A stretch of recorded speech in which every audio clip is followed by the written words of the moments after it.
Salam kasih Kristus menyertai kita. Kita ada di gerakan membaca Alkitab. Kini kita ada di hari ke-36. Jadikanlah membaca firman sebagai kesukaan kita orang beriman. Sebab orang yang kesukaannya membaca, merenungkan firman Tuhan, apa saja yang diperbuatnya berhasil. Dan karena itu kita akan baca. Sebelum membaca, mari berdoa. Ya Bapa, biar Roh Kudus yang menuntun hamba-Mu untuk membaca bagian firman dari Alkitab, dan semua yang mengikuti ini dimanapun mereka berada, Tuhan yang jamah, biar ketika mendengar bacaan firman, iman bertumbuh dari pendengaran akan pembacaan firman Tuhan. Ke dalam kuasa-Mu hamba serahkan pembacaan firman Tuhan ini. Dalam nama Tuhan Yesus. Haleluya. Amin. Di hari ke-36 ini kita akan membaca dari kitab Imamat pasal 16 sampai pasal 18. Begini dikatakan. Sesudah kedua anak Harun mati, yang terjadi pada waktu mereka mendekat ke hadapan Tuhan, berfirmanlah Tuhan kepada Musa. Firman Tuhan kepadanya, katakanlah kepada Harun kakakmu, supaya ia jangan sembarang waktu masuk ke dalam tempat kudus di belakang tabir, ke depan tutup pendamaian yang di atas tabut, supaya jangan ia mati, karena aku menampakkan diri dalam awan di atas tutup pendamaian. Beginilah caranya Harun masuk ke dalam tempat kudus itu, yakni dengan membawa seekor lembu jantan muda untuk korban penghapus dosa dan seekor domba jantan untuk korban bakaran. Ia harus mengenakan kemeja lenan yang kudus dan ia harus menutupi auratnya dengan celana lenan, dan ia harus memakai ikat pinggang lenan dan berlilitkan serban lenan. Itulah pakaian kudus yang harus dikenakannya sesudah ia membasuh tubuhnya dengan air. Dari umat Israel ia harus mengambil 2 ekor kambing jantan untuk korban penghapus dosa dan seekor domba jantan untuk korban bakaran. Kemudian Harun harus mempersembahkan lembu jantan yang akan menjadi korban penghapus dosa baginya sendiri, dan dengan demikian mengadakan pendamaian baginya dan bagi keluarganya. Ia harus mengambil kedua ekor kambing jantan itu dan menempatkannya di hadapan Tuhan di depan pintu kemah pertemuan. Dan harus membuang undi atas kedua kambing jantan itu, sebuah undi bagi Tuhan dan sebuah undi bagi Asasel. Lalu Harun harus mempersembahkan kambing jantan yang kena undi bagi Tuhan itu dan mengolahnya sebagai korban penghapus dosa. Tetapi kambing jantan yang kena undi bagi Asasel haruslah ditempatkan hidup-hidup di hadapan Tuhan untuk mengadakan pendamaian, lalu dilepaskan bagi Asasel ke padang gurun. Harun harus mempersembahkan lembu jantan yang akan menjadi korban penghapus dosa baginya sendiri dan mengadakan pendamaian baginya dan bagi keluarganya. Ia harus menyembelih lembu jantan itu. Dan ia harus mengambil perbaraan berisi penuh bara api dari atas mezbah yang di hadapan Tuhan, serta serangkup penuh ukupan dari wangi-wangian yang digiling sampai halus, lalu membawanya masuk ke belakang tabir. Kemudian ia harus meletakkan ukupan itu di atas api yang di hadapan Tuhan, sehingga asap ukupan itu menutupi tutup pendamaian yang di atas hukum Allah, supaya ia jangan mati. Lalu ia harus mengambil sedikit dari darah lembu jantan itu dan memercikkannya dengan jarinya ke atas tutup pendamaian di bagian muka. Dan ke depan tutup pendamaian itu ia harus memercikkan sedikit dari darah itu dengan jarinya 7 kali. Lalu ia harus menyembelih domba jantan yang akan menjadi korban penghapus dosa bagi bangsa itu dan membawa darahnya masuk ke belakang tabir. Kemudian haruslah diperbuatnya dengan darah itu seperti yang diperbuatnya dengan darah lembu jantan, yakni ia harus memercikannya ke atas tutup pendamaian dan ke depan tutup pendamaian itu. Dengan demikian ia mengadakan pendamaian bagi tempat kudus itu karena segala kenajisan orang Israel dan karena segala pelanggaran mereka, apapun juga dosa mereka. Demikianlah harus diperbuatnya dengan kemah pertemuan yang tetap diam di antara mereka, di tengah-tengah segala kenajisan mereka. Seorang pun tidak boleh hadir di dalam kemah pertemuan bila Harun masuk untuk mengadakan pendamaian di tempat kudus. Sampai ia keluar setelah mengadakan pendamaian baginya sendiri, bagi keluarganya, dan bagi seluruh jamaah orang Israel. Kemudian haruslah ia pergi keluar ke mezbah yang ada di hadapan Tuhan dan mengadakan pendamaian bagi mezbah itu. Ia harus mengambil sedikit dari darah lembu jantan dan dari darah domba jantan itu dan membubuhnya pada tanduk-tanduk mezbah sekelilingnya. Kemudian ia harus memercikkan sedikit dari darah itu ke mezbah itu dengan jarinya 7 kali dan mentahirkan serta menguduskannya dari segala kenajisan orang Israel. Setelah selesai mengadakan pendamaian bagi tempat kudus dan kemah pertemuan serta mezbah, ia harus mempersembahkan kambing jantan yang masih hidup itu. Dan Harun harus meletakkan kedua tangannya ke atas kepala kambing jantan yang hidup itu dan mengakui di atas kepala kambing itu segala kesalahan orang Israel dan segala pelanggaran mereka, apapun juga dosa mereka.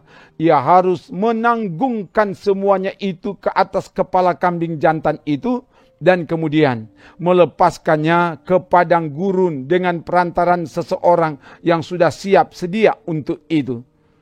Demikianlah kambing jantan itu harus mengangkut segala kesalahan Israel ke tanah yang tandus dan kambing itu harus dilepaskan di padang gurun. Sesudah itu Harun harus masuk ke dalam kemah pertemuan dan menanggalkan pakaian lenan yang dikenakannya ketika ia masuk ke dalam tempat kudus dan harus meninggalkannya di sana.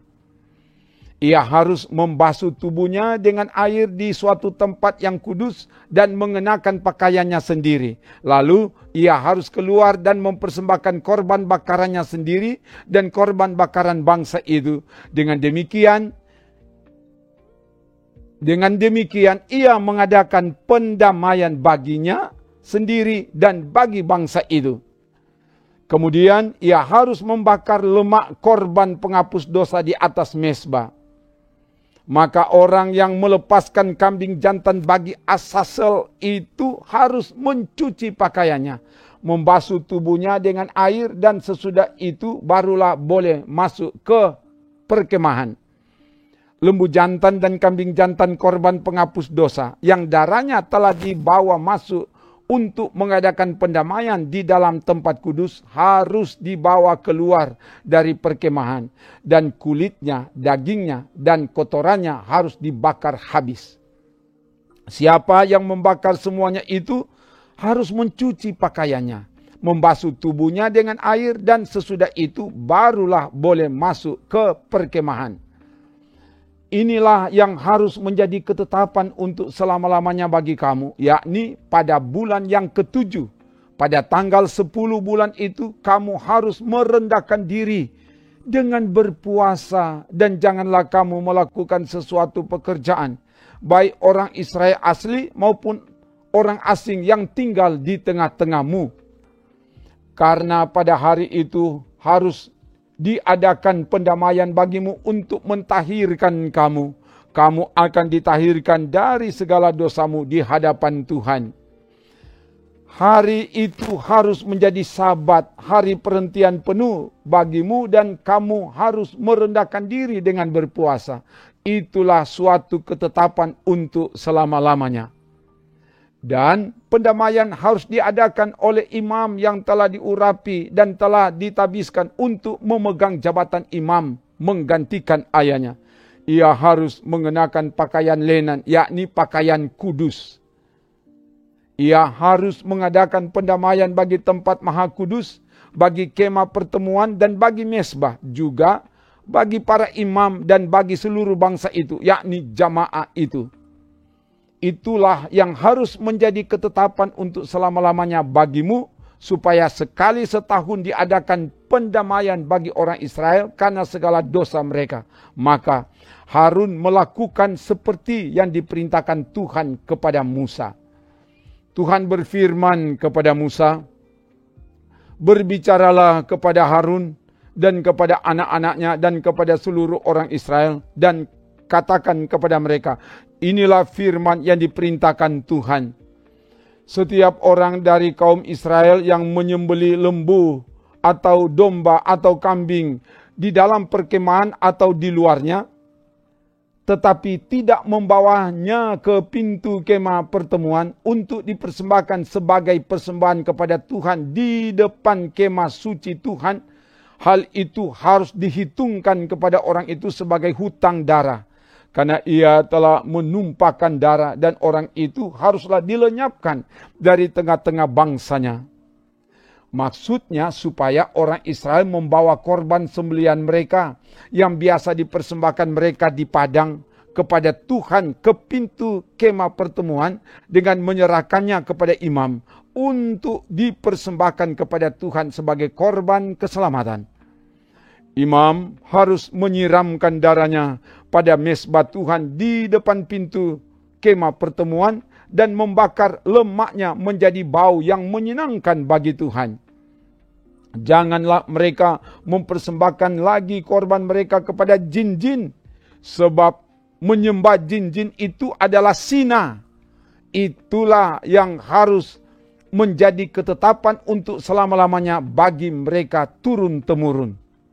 Dan haruslah kau katakan kepada mereka, setiap orang dari kaum Israel atau dari orang asing yang tinggal di tengah-tengah mereka, yang mempersembahkan korban bakaran atau korban sembelihan, tetapi tidak membawanya ke pintu kemah pertemuan supaya dipersembahkan kepada Tuhan, maka orang itu haruslah dilenyapkan dari antara orang-orang sebangsanya. Setiap orang dari bangsa Israel dan dari orang asing yang tinggal di tengah-tengah mereka yang makan darah apapun juga, aku sendiri akan menentang dia dan melenyapkan dia dari tengah-tengah bangsanya. Karena nyawa makhluk ada di dalam darahnya, dan aku telah memberikan darah itu kepadamu di atas mezbah untuk mengadakan pendamaian bagi nyawamu, karena darah mengadakan pendamaian dengan perantaraan nyawa. Itulah sebabnya aku berfirman kepada orang Israel, seorang pun di antaramu janganlah makan darah. Demikian juga orang asing yang tinggal di tengah-tengahmu tidak boleh makan darah. Setiap orang dari orang Israel dan dari orang asing yang tinggal di tengah-tengahmu yang menangkap dalam perburuan seekor binatang atau burung yang boleh dimakan, haruslah mencurahkan darahnya lalu menimbunnya dengan tanah. Karena darah itulah nyawa segala makhluk. Sebab itu aku telah berfirman kepada orang Israel, darah makhluk apapun janganlah kamu makan. Karena darah itulah nyawa segala makhluk. Setiap orang yang memakannya haruslah dilenyapkan. Dan setiap orang yang makan bangkai atau sisa mangsa binatang buas, baik ia orang Israel asli maupun orang asing, haruslah mencuci pakaiannya, membasuh tubuhnya dengan air, dan ia menjadi najis sampai matahari terbenam, barulah ia menjadi tahir. Tetapi jikalau ia tidak mencuci pakaiannya dan tidak membasuh tubuhnya, ia akan menanggung kesalahannya sendiri. Tuhan berfirman kepada Musa, berbicaralah kepada orang Israel dan katakanlah kepada mereka, akulah Tuhan Allahmu. Janganlah kamu berbuat seperti yang diperbuat orang di tanah Mesir, di mana kamu diam dahulu. Juga janganlah kamu berbuat seperti yang diperbuat orang di tanah Kanaan, kemana aku membawa kamu. Janganlah kamu hidup menurut kebiasaan mereka. Kamu harus lakukan peraturanku dan harus berpegang pada ketetapanku dengan hidup menurut semuanya itu. Akulah Tuhan Allahmu. Sesungguhnya kamu harus berpegang pada ketetapanku dan peraturanku. Orang yang melakukannya akan hidup karenanya. Akulah Tuhan. Siapapun di antaramu janganlah menghampiri seorang kerabatnya yang terdekat untuk menyingkapkan auratnya. Akulah Tuhan. Janganlah kau singkapkan aurat istri ayahmu, karena ia hak ayahmu, dia ibumu. Jadi janganlah singkapkan auratnya. Janganlah kau singkapkan aurat seorang istri ayahmu, karena ia hak ayahmu. Mengenai aurat saudaramu perempuan, anak ayahmu atau anak ibumu, baik yang lahir di rumah ayahmu maupun yang lahir di luar, janganlah kau singkapkan auratnya. Mengenai aurat anak perempuan dari anakmu laki-laki atau anakmu perempuan, janganlah kau singkapkan auratnya, karena dengan begitu engkau menodai keturunanmu. Mengenai aurat anak perempuan dari seorang istri ayahmu yang lahir pada ayahmu sendiri, janganlah kau singkapkan auratnya, karena ia saudaramu perempuan. Janganlah kau singkapkan aurat saudara perempuan ayahmu, karena ia kerabat ayahmu. Janganlah kau singkapkan aurat saudara perempuan ibumu, karena ia kerabat ibumu. Janganlah kau singkapkan aurat istri saudara laki-laki ayahmu. Janganlah kau hampiri istrinya, karena ia istri saudara ayahmu. Janganlah kau singkapkan aurat menantumu perempuan, karena ia istri anakmu laki-laki. Maka janganlah kau singkapkan auratnya. Janganlah kau singkapkan aurat istri saudaramu laki-laki, karena itu hak saudaramu laki-laki. Janganlah kau singkapkan aurat seorang perempuan dan anaknya perempuan. Janganlah kau ambil anak perempuan dari anaknya laki-laki atau dari anaknya perempuan untuk menyingkapkan auratnya, karena mereka adalah kerabatmu. Itulah perbuatan mesum.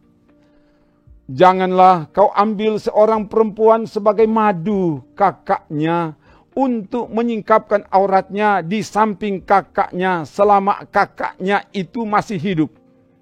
Janganlah kau hampiri seorang perempuan pada waktu cemar kainnya yang menajiskan untuk menyingkapkan auratnya. Dan janganlah engkau bersetubuh dengan istri sesamamu sehingga engkau menjadi najis dengan dia.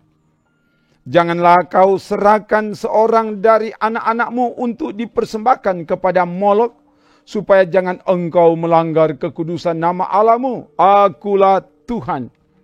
Janganlah engkau tidur dengan laki-laki secara orang bersetubuh dengan perempuan, karena itu suatu kekejian.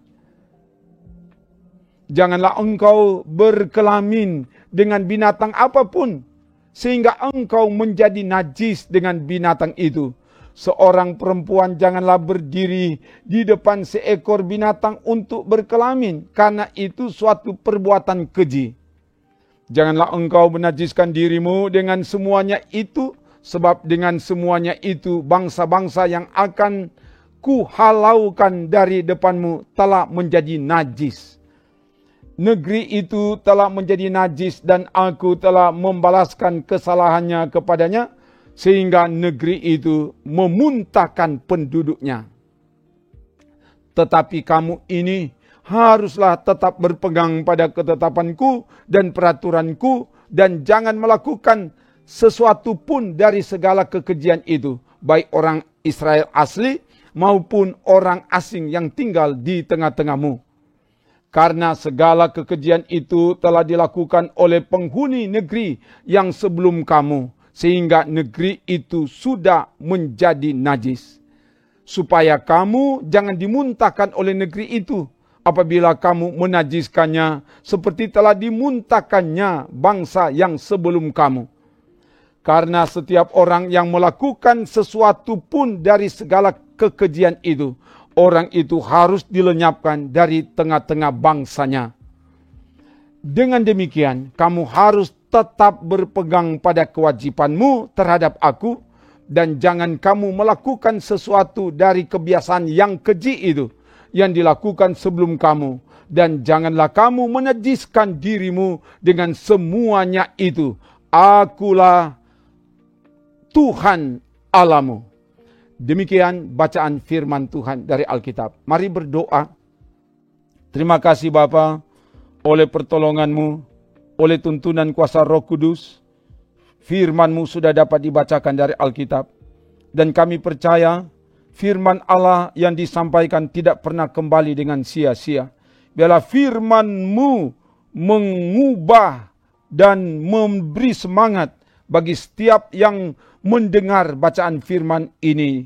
Biarlah kebenaran firman ini akan menjadi perilaku hidup kami. Kami akan jadi taat setia melakukan kehendak firman-Mu.